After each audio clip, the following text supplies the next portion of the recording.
අපි දිවුල් හදන විදිය තමයි මේ මම පොඩි කාලේ දිවුල් හදලා කාලා තියෙන මේ විදියට.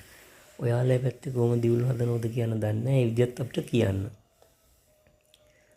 සාමාන්‍යයෙන් සීනි එකතු කරලා දිවුල් ගෙඩිය හොඳින් පොඩි කරගන්න. ඊට පස්සේ ලුණු කුඩු පොඩ්ඩක් එකතු කරන්න. මම කලින් එකතු කරගත්ත ලුණු කුඩු.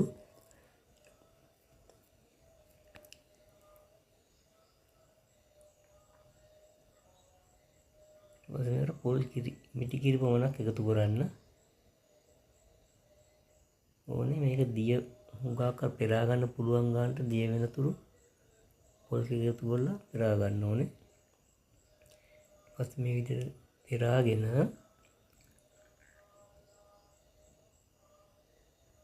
අපි මේක වමාරු පෙරා ගන්න. අපි සබ්ස්ක්‍රයිබ් කරන්න, ෆලෝ කරන්න, ෂෙයා කරන්න, ලයික් කරන්න.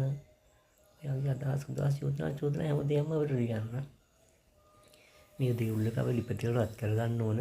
පොල් ගෙඩි එකතු කරගත්තින්ද ගොඩාක් රත් කරන්න එපා. සාමාන්‍ය රත් වෙන රත් කරාම ඇති. පස්සේ මේ විදිහට අපිට බත් එක්ක එකතු කරගන්න පුළුවන්. මම ඒකට මේ කිරිත් එකතු කරගන්නවා. අපේ මණිකට කවන්න.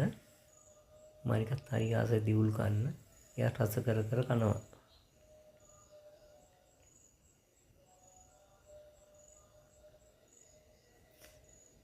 අන්න ඔයාලට බායි කියනවා.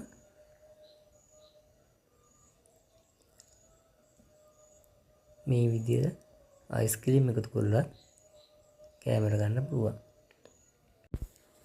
මේ විදිහට දිවුල් ඔයාලත් ගෙදරම හදලා ඒ රස කොහොමද කියලා අපිට කියන්න අමතක කරන්න එපා.